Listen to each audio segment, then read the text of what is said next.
Today I woke up and I decided I didn't want to look 51. I wanted to look 35. So I started by applying my growth factors. I use these every single day and I swear by them. Next, I need to whiten my teeth, so I'm using a dissolvable white strip. These things are fantastic.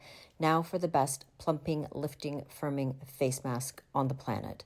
I love this one because it also comes with this extra little mouthpiece for your lips and also your eyelids, because who wants crinkly eyelids? Get ready for the glowy skin reveal. It's perfect, but the hair is not. Time for some orchid oil, which adds luster, shine, and just seals the split ends and makes it look beautiful. On to the skin prep. We are using Clarins Double Serum, face, neck, and back of hands. Next, we use Tatcha Water Cream. This combination is perfect for skin prep because it plumps the skin and makes it look super hydrated, youthful, and just yummy.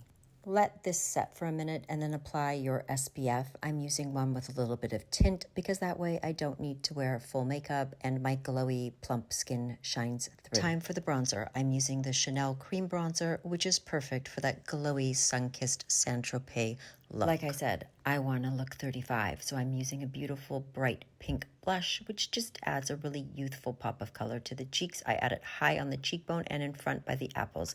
Next, I'm using a cream shadow called Melon. This brightens the eyelids and adds a really pretty open look to the eyes. Time for mascara. I'm using one size because bigger is just better, especially when it comes to eyelashes. This is MAC Go Play in Sweet Treat. It is that perfect nude glossy lip. So the hair is gorgeous, the teeth are white, the skin is glowing, and I'm ready for my beach hike.